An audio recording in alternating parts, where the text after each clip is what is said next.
Glória a Deus. Glória a Deus. Graça e paz para todos os irmãos aqui pelo Facebook. Graça e paz para todos os irmãos pelo YouTube. Graça e paz para a Igreja de Cristo Vida das Pessoas. Sejam todos bem-vindos ao Evangelho. Sejam todos bem-vindos à Igreja Sem Paredes. Bendito eternamente é o nome do Cristo ressuscitado. Sejam todos bem-vindos ao Evangelho da Graça de Deus. Meus amados e queridos irmãos, antes de mais nada, de antemão, antes de mais nada, eu vou fazer uma breve confissão antes de nós entrarmos na palavra. Amém? Pai amado, Pai dos Espíritos, eu quero te pedir perdão pela obra da carne cometida por julgar, por olhar, por palavra, por pensamento, por obras e prática. Pai seu, me perdoe em nome do Cristo ressuscitado. Pai, nessa hora de oração, eu te peço, Pai, toma o primeiro lugar nessa live. Fala conosco uma vez mais, segundo a tua vontade, por intermédio do Evangelho. Fala conosco uma vez mais, por intermédio da tua palavra, que é poderosa, que é verdadeira. Fala conosco através do Evangelho, Senhor. Pai querido, Pai justo, que eu diminua, que o Senhor cresça nessa live, que tudo que aconteça aqui nessa live seja para a glória, para a honra, para a louvor do teu eterno nome, em nome do Cristo ressuscitado. Amém. Meus amados e queridos irmãos, vou ler aqui no livro histórico de João, capítulo 10, versículo de número 28, que diz assim: E dou-lhes a vida eterna, e nunca hão de perecer, e ninguém as arrebatará das minhas mãos. Observe como está escrito: E dou-lhes a vida eterna, e nunca hão de perecer, e ninguém as arrebatará das minhas mãos. Isso significa que nós estamos na palma da mão do Pai. E da palma da mão do Pai ninguém nos arrebata. E o Pai também já nos deu a vida eterna. Nos deu a vida eterna quando? Quando Cristo foi para a cruz, jogou mão para a direita, mão para a esquerda, né? Jogou o braço para a direita, braço para a esquerda e gritou bem alto: Tetelestai, está consumado. Ali ele nos deu a vida eterna. Por isso que está escrito: E dou-lhes a vida eterna, e nunca hão de perecer, e ninguém as arrebatará das minhas mãos. Uma vez salvo, salvo para sempre. Cristo nos salvou com seu sacrifício perfeito na cruz do Calvário. Estamos salvos, meus irmãos. Está escrito em João capítulo 6, versículo 37, assim, ó. Livro histórico de João, capítulo 6, versículo 37, diz assim: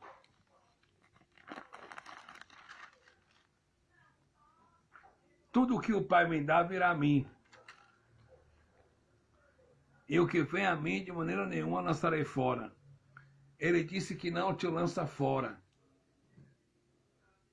Então, estamos na palma da mão do Pai. E de lá, ele não te lança fora. Ninguém te arrebata. Pregou Paulo e prego eu. Romanos capítulo 8, versículo de número 35 está escrito: O que nos separará do amor de Deus que está em Cristo Jesus?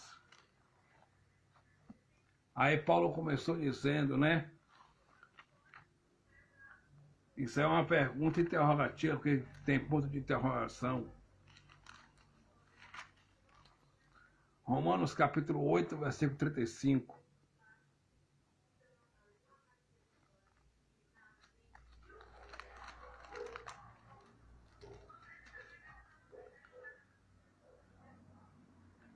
Quem nos separará do amor de Cristo?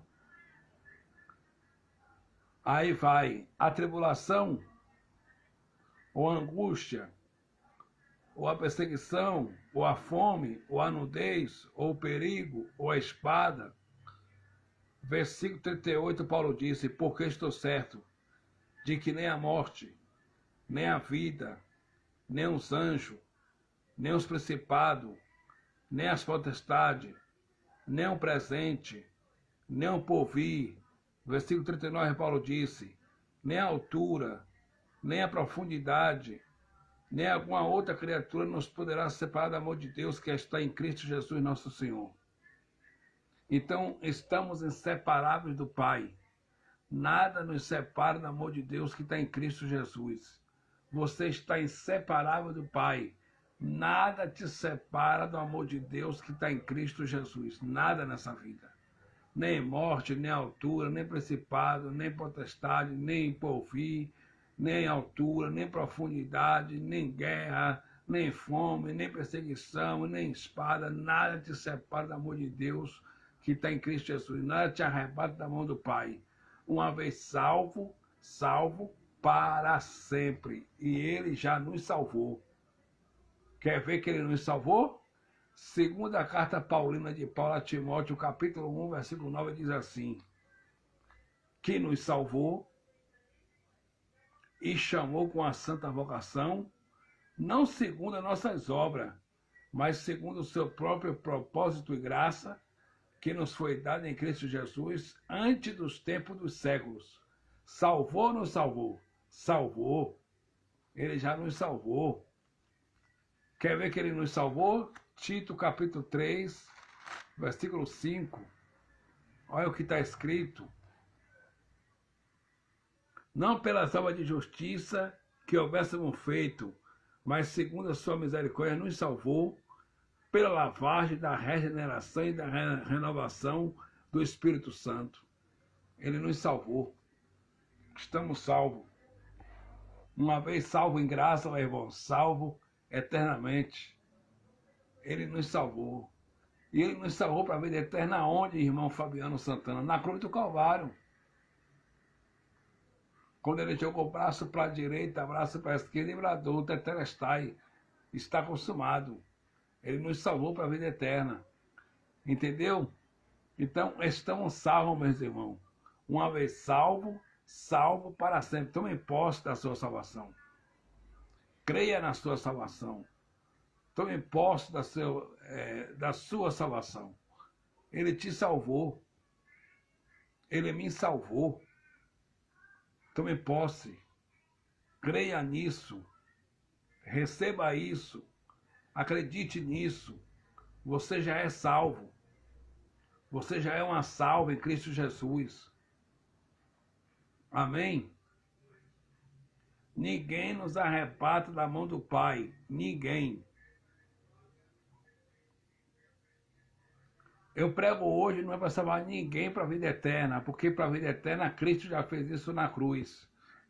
Eu prego hoje para salvar as pessoas do engano do sistema religioso, salvar na mente. Eu prego para que as pessoas sofram metanoia, salvação da mente, e saia do engano da religião, saia do engano religioso. Mas para a vida eterna não, para a vida eterna Cristo já nos salvou na cruz. É por isso que eu prego hoje contra as heresias. Eu prego denunciando os falsos profetas. Eu prego denunciando as falsas pregações. Para salvar você na mente, no entendimento do engano religioso. Então vamos lá. Para a vida eterna já estamos salvos. Agora você precisa ser salvo na mente do engano religioso.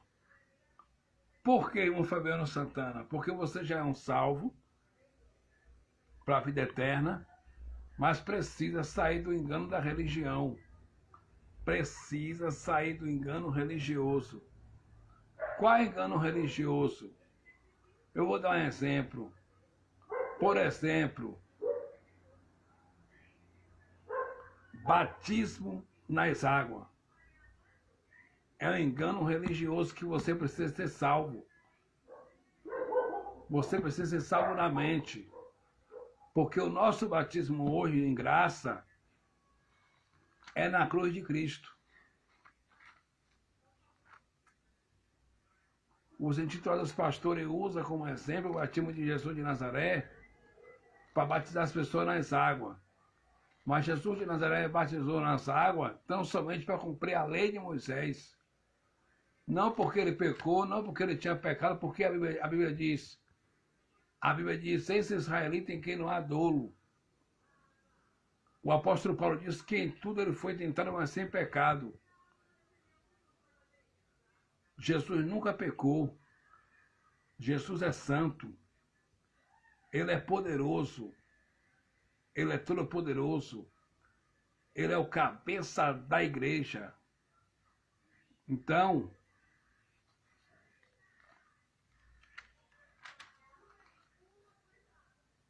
você precisa ser salvo desse engano aí. Batismo nas águas. João Batista, primo de Jesus, no livro histórico de Mateus, capítulo 3, versículo 14, olhou para Jesus de Nazaré e disse assim: eu que preciso ser batizado por ti, tu vens a mim para que eu te batize? Versículo 15, Jesus respondeu: deixa João, para que se cumpra toda a justiça, ou seja, para que se cumpra toda a lei de Moisés. Porque Jesus estava cumprindo nele mesmo as 603 ordenanças da lei de Moisés.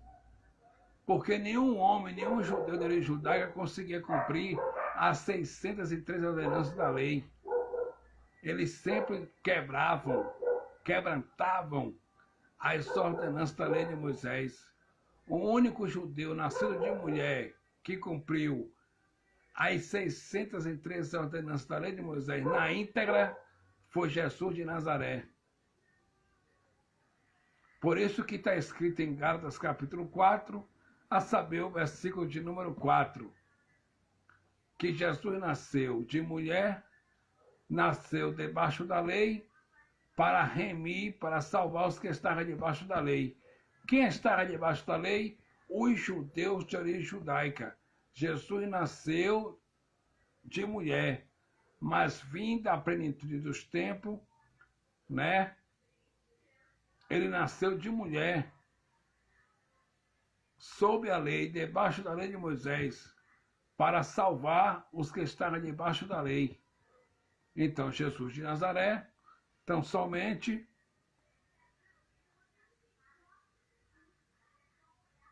ele se batizou nas águas para cumprir uma das ordenanças da lei de Moisés, que era o batismo nas águas. Então, se você está pensando em se batizar nas águas, ou é batizado nas águas, e acredita nesse batismo aí, você está no engano da religião. Você está no engano religioso, porque o batismo nas águas não serve para nada, a não ser para tirar a sujeira do corpo e nada mais. Mas espiritualmente não tem poder algum, porque o nosso batismo que vale é o da cruz. Pregou Paulo e prego eu, Romanos capítulo 6, versículo de número 3. Ou não sabes que todos quantos foram batizados em Jesus Cristo foram batizados na sua morte? 4. De sorte que foram sepultados com ele pelo batismo na morte, para que como Cristo ressuscitou dos mortos pela glória do Pai, assim andemos nós também em novidade de vida. Então, ele se batizou nas águas tão somente para cumprir a lei de Moisés. Quando os intitulados pastores batizam as pessoas nas águas, eles estão dizendo que o Todo-Poderoso que João Batista profetizou, verbalizou, que viria, não veio ainda, porque João disse assim lá em Mateus capítulo 3, versículo 11. Eu, João, vos batizo com água para remissão, para perdão de pecados. Mas vem um que é mais poderoso do que eu, cujas alparcas não estou digno de carregar, de desatar, de levar. Ele vos batizará com água. Não, não é com água não. ele vos batizará com Espírito Santo e com fogo. Então, quando os intitulados pastores batizam as pessoas nas águas, fica batizando as pessoas nas águas, eles não estão dando crédito à palavra do profeta de Deus, João Batista. Eles estão dizendo que João Batista mentiu. E eles estão dizendo com isso que o Todo-Poderoso não veio ainda. Mas o Todo-Poderoso já veio, já morreu, já ressuscitou e hoje ele mora em nosso espírito. Ele vive dentro de nós. Ele mora dentro de nosso espírito, o Todo-Poderoso. Ele mora em nosso espírito.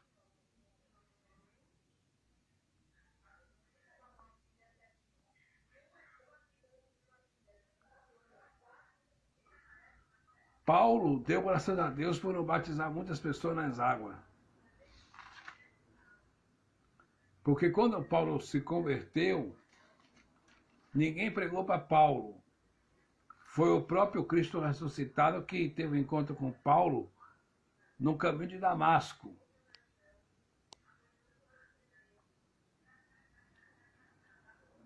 E Paulo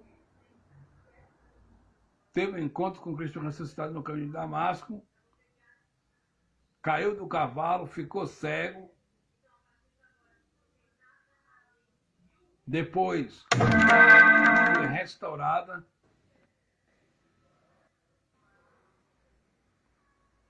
Mas ninguém pregou para Paulo. Foi o próprio Cristo ressuscitado que teve um encontro com Paulo. E observe que em 1 Coríntios capítulo 1, versículo de número 14, Paulo disse bem assim, ó: dou graças a Deus porque a nenhum de vós batizei, exceto, senão a Crispo e a Gaio. Paulo deu graças a Deus por não ter batizado muitas pessoas na cidade de Corinto. Dou graças a Deus porque a nenhum de vós batizei, senão a Crispo e a Gaio. 15. Para que ninguém diga que foste batizado em meu nome. 16. E batizei também a família de Estéfanas. Além desses, não sei se batizei algum outro. Porque Paulo, aí no versículo 17, Paulo vem e diz: porque Cristo enviou-me não para batizar, mas para evangelizar, não em sabedoria de palavra, para que a cruz de Cristo não se faça vã. Então, meus irmãos, Paulo deu graças a Deus por não ter batizado muitas pessoas na cidade de Corinto. Os intitulados pastores hoje têm orgulho. Eles se orgulham de batizar as pessoas nas águas. Porque domingo que vem eu vou batizar 50 pessoas no Rio Paraguaçu. Porque domingo que vem a gente vai batizar 70 pessoas lá na Lagoa do Abaeté. Se orgulham, têm orgulho de batizar pessoas nas águas, sabendo eles que esse batismo não tem poder nenhum, porque as águas não purificam mais. Por que as águas não purificam mais? Porque o batismo nas águas era um dos conceitos da lei de Moisés. E Cristo, naquele madeiro, pôs fim, aboliu a lei de Moisés. Aboliu de uma vez por toda a lei. Ele cumpriu a lei nele mesmo e depois ele aboliu a lei. Entendeu? Então,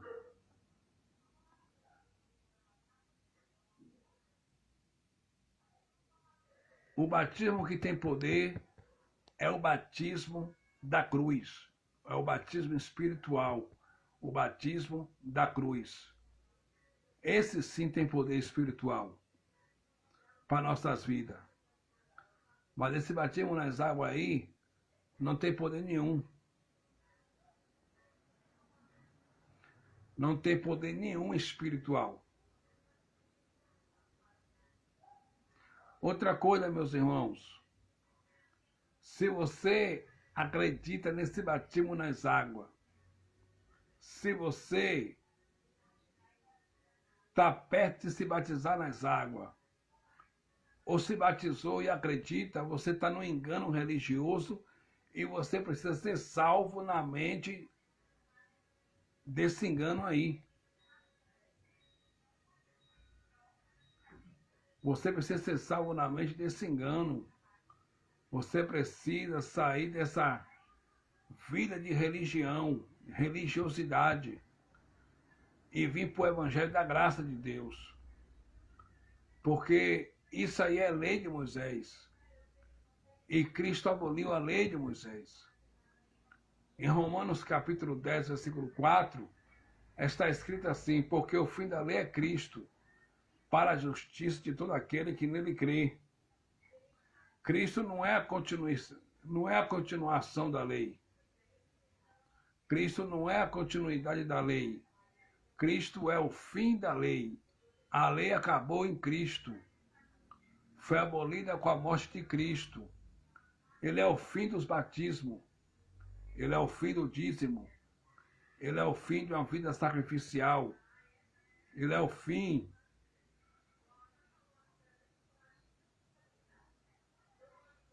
de subir o monte. Ele é o fim de pagar o preço. O fim da lei é Cristo para a justiça de todo aquele que nele crê. Ele é o fim.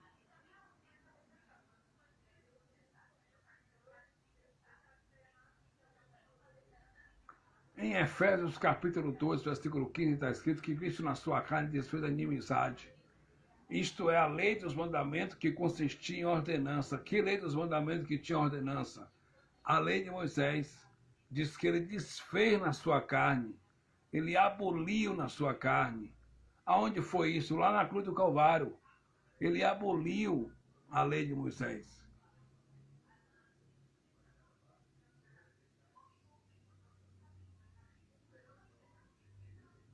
Só que aquilo que Cristo aboliu, o sistema religioso continua pregando, porque dá muito lucro, dá dinheiro para o sistema.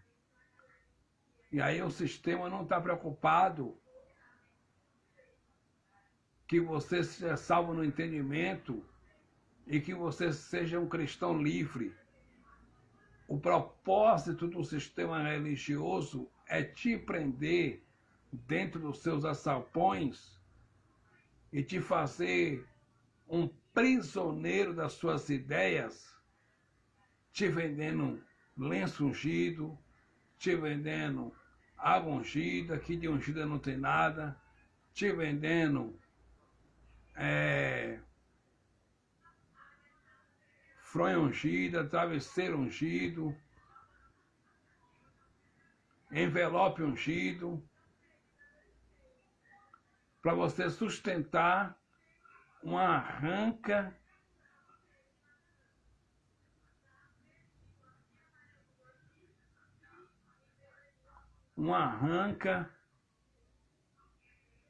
de vira-latas intitulado Pastores em nome de Deus.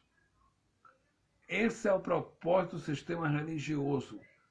É te aprisionar, é te prender dentro dos seus alçapões. Mas o propósito do Evangelho da Graça de Deus é que você seja livre, liberto do sistema religioso, liberto das heresias do sistema religioso. Esse é o propósito do Evangelho da Graça de Deus, te devolver a tua vida.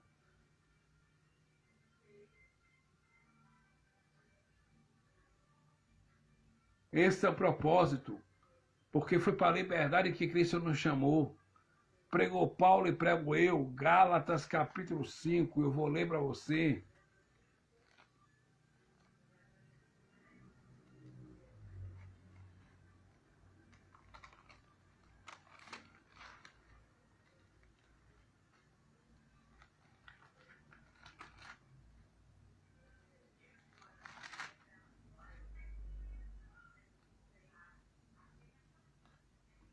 Estai, pois, firme na liberdade com que Cristo nos libertou, e não torneis a meter-vos debaixo do jugo da servidão, tá vendo? Cristo nos libertou, foi para a liberdade. Estais possível na liberdade com que Cristo nos libertou, e não torneis a meter-vos debaixo do jugo da servidão. O que é jugo da servidão? A lei de Moisés. Cristo nos libertou e nos chamou para a liberdade em Cristo. Se você se batiza nas águas, você está se colocando debaixo de um jugo de escravidão, debaixo de um jugo de servidão. Porque Cristo nos chamou foi para a liberdade em Cristo. Não é libertinagem, é liberdade em Cristo. Porque libertinagem é uma coisa, liberdade é outra coisa. Amém, meus irmãos? Então, o batismo que tem poder é o batismo da cruz. Outra coisa,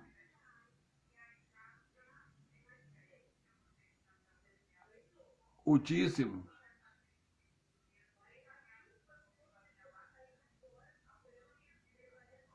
O dízimo na Bíblia nunca foi dinheiro. O dízimo na Bíblia sempre foi alimento para sustento de órfãos, viúvas, viajantes, forasteiros e os levitas da tribo de Levi que não tinham parte nem herança entre o povo de Israel. Olha o que está escrito aqui em Deuteronômio, no capítulo 14, versículo 22.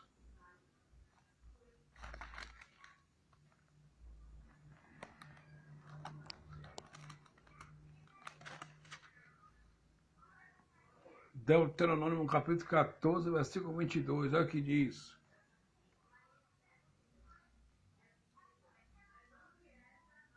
Certamente darás os dízimos de toda a novidade da tua semente, que cada ano se recolher do campo. Os judeus de origem judaica, os israelitas, eles dizimavam 10% da novidade da semente que eles recolhiam do campo. Não é do banco, não é do salário mínimo, era do campo. Eles davam 10% que eles tiravam do campo. Certamente darás os dízimos de toda novidade da tua semente que cada ano se recolher do campo. Versículo 23. E perante o Senhor teu Deus, no lugar que escolheu para lhe fazer habitar o seu nome, comerás os dízimos do teu cereal. Cereal é dinheiro ou alimento? Alimento. Do teu mosto, alimento. Do teu azeite, alimento. E os primogênitos das tuas vacas, alimento. E das tuas ovelhas, alimento. Para que aprendas a temer ao Senhor teu Deus todos os dias. Então, além dos judeus de judaica darem o dízimo em alimento, eles tinham que comer seus próprios dízimos em alimento dentro do templo de Jerusalém, para que eles aprendessem a temer o nome de Deus todos os dias. Versículo 24. E quando o caminho te for tão comprido que não possa levar por estar longe de ti o lugar que escolheu o Senhor teu Deus para lhe pôr o seu nome, e esse lugar for o templo de Jerusalém, quando o Senhor teu Deus te tiver abençoado, tu vai fazer isso aqui, ó. Deuteronômio capítulo 14, versículo 25. Então vende-os. Tá vendo que naquele tempo já existia o dinheiro? Naquele tempo já existia o dinheiro, só que o dízimo nunca foi dinheiro. O dízimo era alimento. Então vende-os e ata o dinheiro na tua mão e vá ao lugar que escolheu o Senhor teu Deus. 26. E aquele dinheiro dará por tudo o que desejar a tua alma, por vacas, e por ovelhas, e por vinho, e por bebida forte, e por tudo quanto te pedir a tua alma. Come-o ali perante o Senhor teu Deus, e alegra-te tu e a tua casa. Porém, não desamparará o levita que está dentro das tuas portas, pois não tem parte na herança contigo. 28. Ao fim de 3 anos, tirará todos os dízimos da tua novidade no mesmo ano e os recolherá nas tuas portas. 29. Então virá o levita, pois nem parte na herança tem contigo, e o estrangeiro, e o órfão, e a viúva, que estão dentro das tuas portas, e comerão e fartar-se-ão, para que o Senhor teu Deus te abençoe em toda a obra das tuas mãos que fizeres.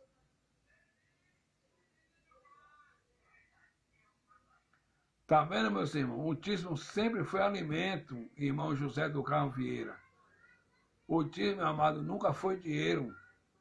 E já existia dinheiro naquela época, porque lá em Gênesis, capítulo 37, versículo 28, a Bíblia diz que os irmãos de José vendeu José para uma caravana de medianita de ismaelita por 20 moedas de prata. Já existia moeda, já existia o dinheiro naquele tempo. E em Deuteronômio aqui fala de dinheiro também. E aquele dinheiro dará por tudo que deseja a tua alma, por vacas e por ovelha. O dízimo nunca foi dinheiro, o dízimo era alimento. Deuteronômio capítulo 26, versículo 12 diz assim: quando acabarem de dizimar todos os dízimos da novidade do ano terceiro, que é o ano dos dízimos, então a darás ao levita, ao estrangeiro, ao órfão e à viúva, para que comam dentro das tuas portas e se fartem. 13. E dirás perante o Senhor teu Deus: tirei o que é consagrado de minha casa, e dei também ao levita, e ao estrangeiro, e ao órfão, e à viúva, conforme todos os teus mandamentos que me tens ordenado. Nada transpassei dos teus mandamentos, nem dele me esqueci. 14. Disso não comi, na minha tristeza, e disso nada tirei para a imundícia, nem disso dei para algum morto. Obedeci à voz do Senhor meu Deus, conforme tudo o que me ordenaste, tenho feito. Tá vendo? O dízimo era para alimentar órfãos, viúvas, viajantes, forasteiro, e os levitas da tribo de Levi, que não tinham parte na herança do povo de Israel. Era para isso o dízimo. Levítico, capítulo 27, versículo 30.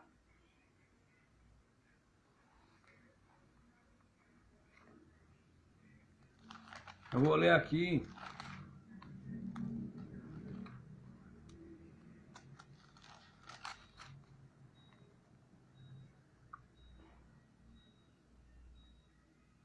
Também todas as dízimas do campo, da semente do campo, do fruto das árvores são do Senhor.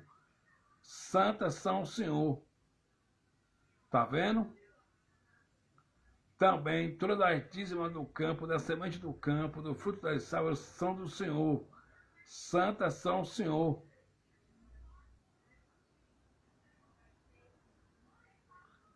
Então, todos os dízimos da semente do campo, do fruto das árvores, pertenciam a Deus. E era santo para Deus. Então, o dízimo sempre foi alimento, nunca foi dinheiro. Só que no sistema religioso, eles cobram dízimo em dinheiro e mensal.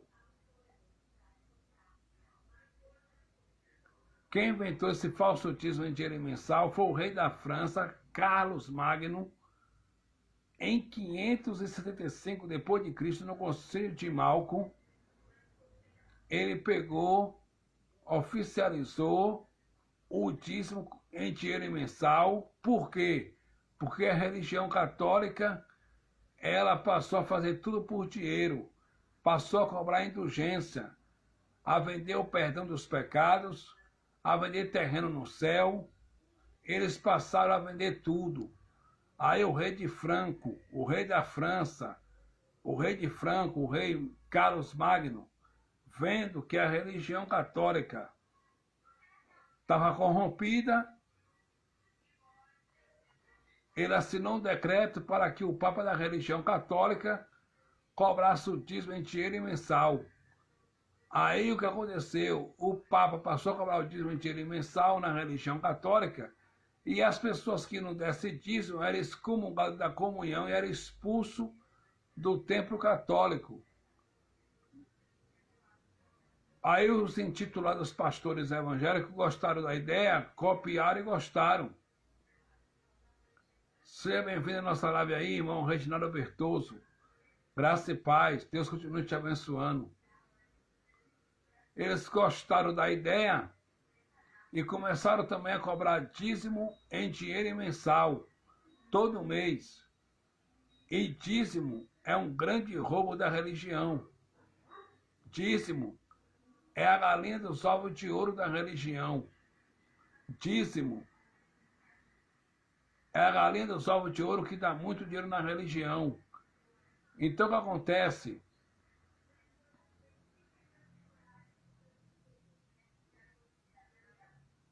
Esse falso dízimo em dinheiro mensal aí, nada tem a ver com a Bíblia Sagrada. Esse falso dízimo em dinheiro mensal foi inventado pelo rei da França, Carlos Magno.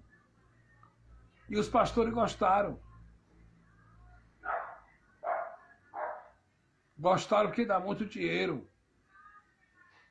Gostaram porque dá dinheiro e eles se enchem de dinheiro. Como eles já estão aí ricos, enriquecidos, com esse falso dízimo em dinheiro mensal.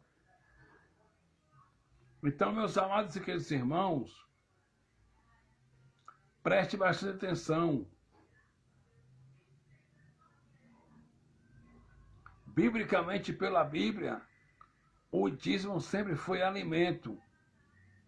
Malaquias, o sistema religioso, eles dizem que o Novo Testamento começa também em Malaquias, que Malaquias faz parte do Novo Testamento, mas é mentira.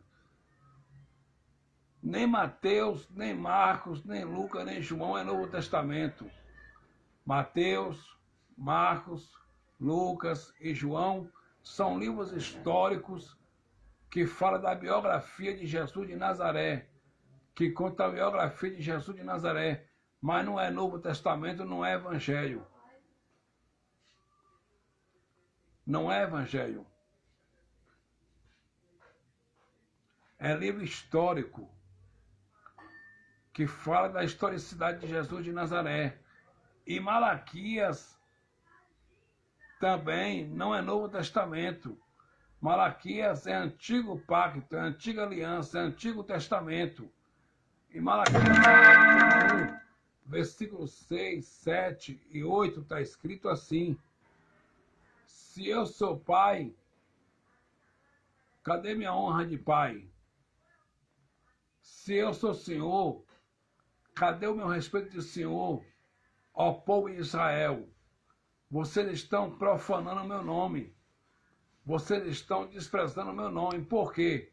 Porque o povo de Israel, os judeus, estavam levando o dízimo alimento para a casa do tesouro, que era o templo de Jerusalém.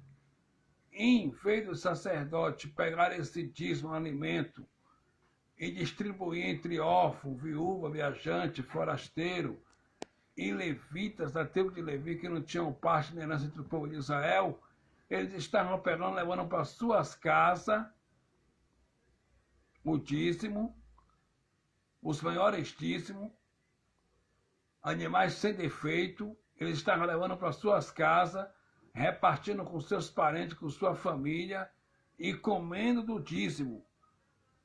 E os piores dízimos que o povo de Israel estava dizimando, que eram animais aleijados, animais cegos, animais mudos, eles estavam oferecendo para Deus. Aí Deus levanta o profeta para chamar a atenção deles e diz: vocês estão profanando o meu nome, vocês estão desprezando o meu nome, portanto, eu não estou nem aí para esse dízimo de vocês, ó sacerdote da tribo de Levi. Aí em Malaquias capítulo 1, versículo de número 7, está escrito assim: vocês estão oferecendo pão imundo na minha mesa. Versículo 8, portanto eu não estou nem aí para esse dízimo de vocês. Portanto vocês desprezaram o meu nome. Era o que estava acontecendo, porque Deus havia feito uma aliança, um pacto com a tribo de Levi, que o dízimo alimento tinha que ser repartido com órfão, com viúva, com viajante, com forasteiro e com os levitas da tribo de Levi, porque os levitas não tinham parte, não tinham plantações em Israel, não tinha nem parte nem herança entre o povo de Israel. E os sacerdotes estavam fazendo ao contrário, estavam pegando os maiores dízimos, comendo, repartindo com sua família, e os dízimos piores, animais defeituosos, que os israelitas estavam oferecendo no tempo de Jerusalém, que era a casa do tesouro, animais até mesmo roubados, que eles roubavam nas fazendas dos seus vizinhos, eles estavam oferecendo para Deus como sacrifício. Aí Deus disse, eu não aceito isso. Eu não aceito esse dízimo. Aí Malaquias capítulo 2 diz assim, e este mandamento é para vós, ó sacerdotes. Observe que a repreensão de Deus aqui é direcionada para o sacerdote, para a liderança. Não é para o povo.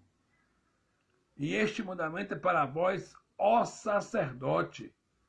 Se vocês não propuserem no coração de vocês dar honra ao meu nome, eu, Deus, prometo que eu vou pegar os estercos dos animais que vocês ofereceram no meu altar e vou lançar no rosto de vocês. Se vocês não propuserem no coração de vocês dar honra ao meu nome, eu, Deus, prometo que eu vou acabar com a descendência de vocês. Se vocês não propuserem no coração de vocês dar honra ao meu nome, eu, Deus, prometo fazer tudo isso que eu tenho falado convosco. Só que a repreensão foi para os sacerdotes da tribo de Levi e não o povo de Israel. Aí Malaquias capítulo 3, versículo 8 diz assim, roubará o homem a Deus? Todavia vós me roubais. E dizeis em que nós estamos te roubando, nos dízimos e nas ofertas. Mas quem estava roubando nos dízimos e nas ofertas, sabe quem foi? Foi sacerdote da tribo de Levi, foi os líderes religiosos, foi a liderança, e não o povo de Israel. E quem rouba hoje são os pastores. Eles que estavam roubando dentro da casa do tesouro. Eles que estavam roubando. Aí no versículo 10 diz assim, trazei todos os dias a casa do tesouro, para que haja mantimento na minha casa. A pergunta que não quer calar é, mantimento é dinheiro ou alimento? Alimento. Era para que não faltasse comida para sustento dos levitas, dos órfãos, das viúvas, dos viajantes, dos forasteiros. Era para que não faltasse comida para sustento desse povo. Para que haja mantimento na minha casa. E depois fazer prova de mim, diz o Senhor dos Exércitos. Observe que o livro de Malaquias foi escrito para a nação de Israel, para o povo de Israel, e não para nós. Foi para aquele povo lá. Tanto é que em Malaquias capítulo 1 começa dizendo assim, peso da palavra do Senhor por intermédio do profeta Malaquias para Israel. Então o livro de Malaquias foi escrito para uma nação. Qual é o nome dessa nação? Israel. Não foi escrito para mim nem para você, foi escrito para a nação de Israel. E Deus está mandando justamente a nação de Israel, o povo de Israel, fazerem prova dele. Deus não mandou eu fazer prova dele. Deus não mandou você fazer prova dele. Deus mandou o povo de Israel fazer prova dele. E depois fazer prova de mim, diz o Senhor dos Exércitos, se eu não vos abrir a janela do céu e não derramar sobre vós uma bênção tal que dela vos advém a maior abastança. Aquela bênção não era carro, não era jatinho, não era avião, não era dinheiro na conta, não era apartamento. Aquela bênção tão somente era a chuva seródia e até porã para molhar o plantio do povo de Israel, para que tudo quanto eles plantassem, desse, nascesse, para eles levar como alimento para a casa do tesouro, que era o templo de Jerusalém, para sustento da ordem levítica, dos levitas, da templo de Levi, que não tinha parte entre o povo de Israel, para sustento dos órfãos, das viúvas, dos viajantes e dos forasteiros. Simples assim. Era só isso e mais nada.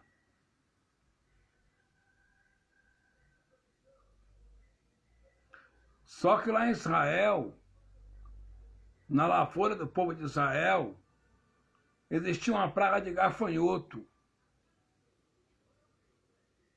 que estava fazendo mal ao plantio do povo de Israel. Aí Deus levantou o profeta Malaquias e disse: olha,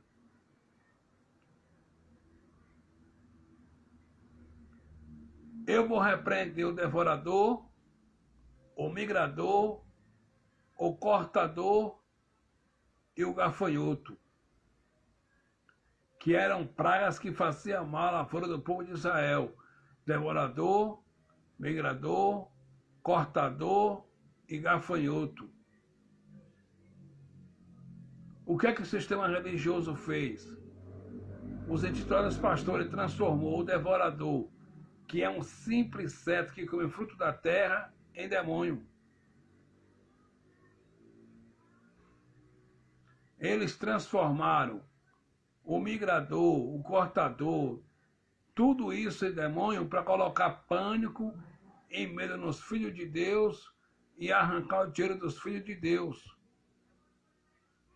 Porque devorador é um simples inseto que come fruto da terra.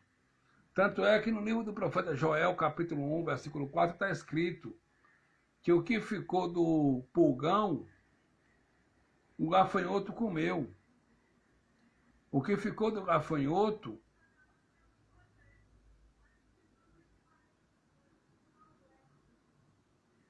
o migrador comeu. Porque tudo isso eram pragas, insetos. Tudo isso são pragas, são insetos que comem frutos da terra. Não tem nada a ver com demônio. O sistema inventou demônio e disse que é demônio para colocar terror nas pessoas, medo nas pessoas, pânico nos filhos de Deus, medo para tomar o dinheiro em nome de Deus. Essa que é a grande verdade. Repreenderei o devorador, o migrador, o cortador, o gafanhoto, para que não vos consumam o fruto da terra. O que é que os pastores fizeram? Os pastores transformaram a casa do tesouro, que era o templo de Jerusalém, em seus templos religiosos. Eles transformaram o devorador, que é um simples inseto que come fruto da terra, em demônio, para colocar medo e pânico nos filhos de Deus e tomar o dinheiro em nome de Deus. Eles transformaram o dízimo, que era alimento, em dinheiro e estão aí ricos, enriquecidos em nome de Deus, pregando heresia para o povo, pregando mentira para o povo de Deus. Mas a hora deles está chegando. Por quê? Porque em Gálatas capítulo 6, versículo 7, pregou Paulo e prego eu. Paulo disse o seguinte: que de Deus não se escarnece, tudo que o homem semear, isso também se fará. Paulo disse isso. De Deus não se escarnece, tudo que o homem semear, isso também se fará. Então, o que eles estão plantando, eles vão colher aqui na terra mesmo, para todo mundo ver. Porque é muita falta de temor de Deus, de respeito por Deus, o cara usar o nome de Deus, pegar o livro por nome Bíblia, adulterar, mudar o foco da mensagem para tomar dinheiro das pessoas.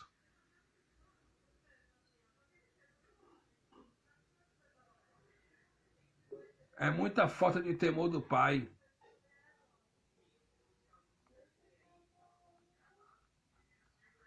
Por isso que Paulo disse que de Deus não se zomba.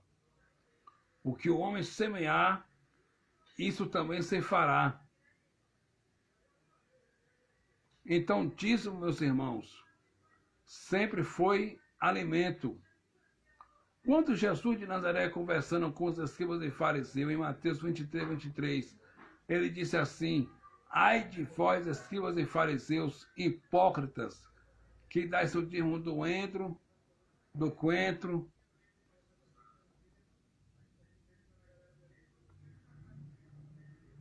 lembra? Eu vou ler aqui para você, Mateus 23, 23.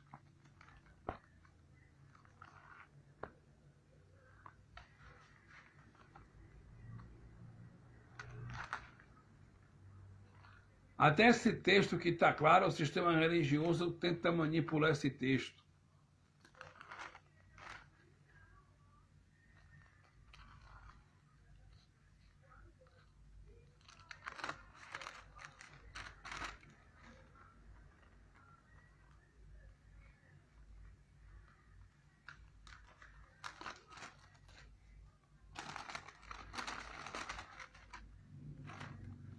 Mateus capítulo 23, versículo de número 23. Olha o que Jesus disse para os escribas e fariseus. Ai de vós, escribas e fariseus hipócritas, pois que dais o dízimo da hortelã, alimento, do endro, alimento, e do cominho, alimento, e desprezais o mais importante da lei. Está vendo que o dízimo era da lei? Que lei? Da lei de Moisés. O juízo, a misericórdia e a fé. Aí, muitos religiosos pegam esse versículo aqui e falam assim: ah, Jesus disse para a gente dar o dízimo. Ele não estava dizendo nada para você. Ele estava falando aqui com os escribas e fariseus. Você é escriba? Você é fariseu? Não. Então Jesus não disse isso nem para mim nem para você. Ele disse isso aqui para os escribas e fariseus hipócritas. Porque os escribas e fariseus hipócritas estavam dando dízimo no tempo de Jerusalém do coentro, do endro e do cominho. Mas eles não exerciam o juízo que era da lei, a misericórdia e a fé.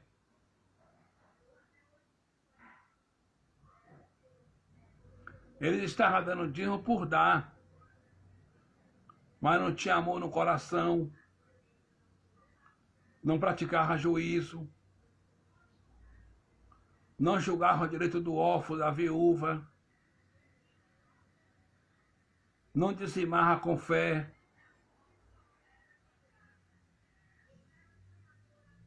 Entendeu? Então, Jesus falou isso aqui para os escribas e fariseus. Então, quem dá dízimo hoje e quem cobra dízimo hoje em nome de Deus,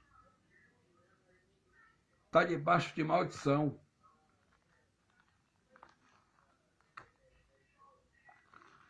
Ah, irmão, por que está debaixo de maldição?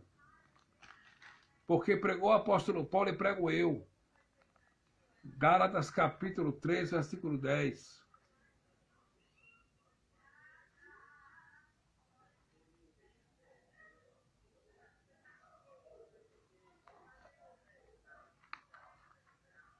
Eu vou ler aqui para você, Gálatas capítulo 3, versículo 10.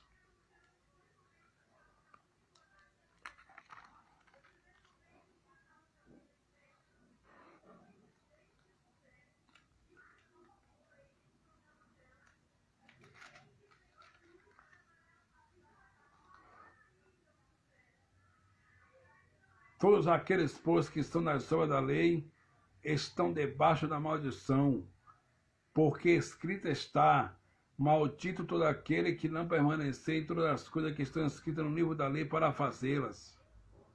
Está vendo, meus irmãos? Paulo disse que todos aqueles que são da lei, ou seja, que praticam a selva da lei, estão debaixo de maldição. Pois escrito está: maldito todo aquele que não permanecer em todas as coisas que estão escritas no livro da lei para fazê-las. A lei de Moisés tinha 613 ordenanças: pagar preço, subir monte, sacrifício de animais, apresentação de criança, circuncisão e etc. Se a pessoa dá o dízimo e não pratica o restante dos 612 mandamentos da lei, Paulo diz que está debaixo de maldição.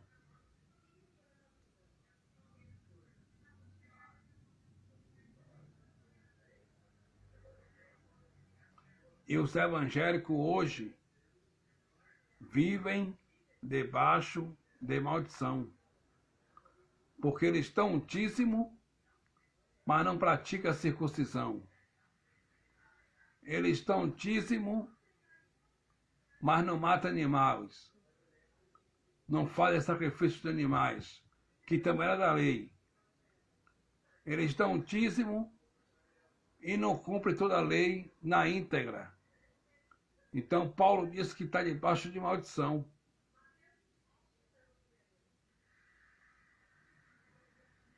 E também está caído da graça. Pregou Paulo e prego eu. Gálatas capítulo 5. Versículo de número 4. Separado estáis de Cristo, vós que vos justificais pela lei. Da graça tendes caído. O que é cair da graça? Cair da graça significa que a pessoa não desfruta dos benefícios espirituais daquele madeiro, da cruz do Calvário, do que Cristo fez na cruz. A pessoa vive uma vida sem a graça de Deus, está caído da graça, não desfruta dos benefícios espirituais que Cristo conquistou naquele madeiro para a igreja gentílica. A pessoa está caída da graça, não desfruta, e está desligado de Cristo, está separado de Cristo.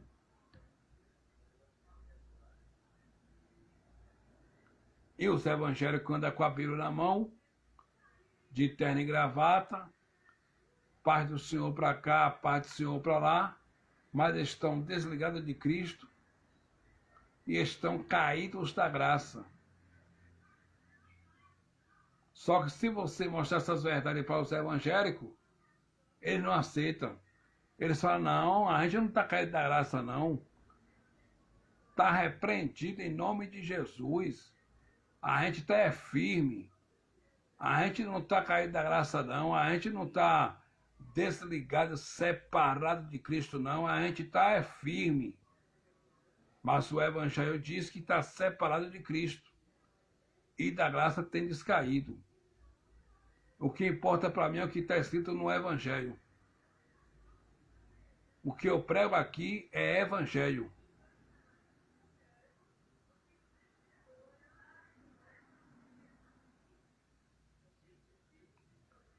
O Evangelho está certo. O que eu prego é o Evangelho. Então você que dá dízimo, para de dar dízimo, irmão. Em vez de você pegar 10% do teu dinheiro e dar dentro desses tempos religiosos para enriquecer ainda mais os intitulados pastores, pega 10% aí do teu dinheiro aí, ó, compra uma cesta básica e dá para uma família que está necessitando. Pega 10% do teu dinheiro aí e ajuda uma irmã a pagar água, pagar luz, comprar um gás de cozinha. Ajuda o irmão financeiramente. Em vez de você pegar 10% do teu dinheiro aí e dar para esses cães gulosos, ajuda os necessitados. Ajuda aí as pessoas que estão aí debaixo da ponte, precisando de um alimento, de um cobertor. Ajuda essas pessoas. E manda esses institutos pastores trabalharem.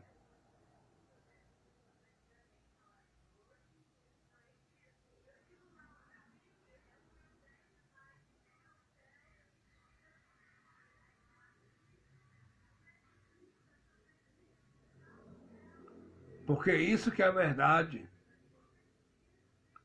Então, meus amados e queridos irmãos, a salvação hoje é na mente, é no entendimento. Eu prego para salvar os irmãos do sistema religioso, na mente, no entendimento.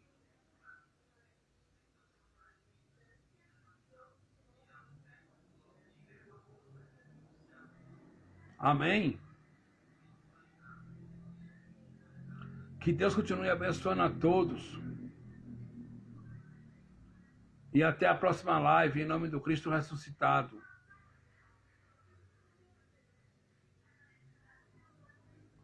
Guarde essa palavra na tábua do seu coração. Não esqueça, dízimo nunca foi dinheiro. Dízimo sempre foi alimento para sustento dos órfãos, das viúvas, dos viajantes, dos forasteiros e dos levitas, da tribo de Levi, que não tinham parte nem herança entre o povo de Israel. Guarde essa palavra na tábua do teu coração. E até a próxima live. Graça e paz para todos aí. Graça e paz para o irmão Reginaldo Bertoso aí de Brasília. Graça e paz para o irmão José do Carmo Vieira. Que Deus continue te abençoando ricamente.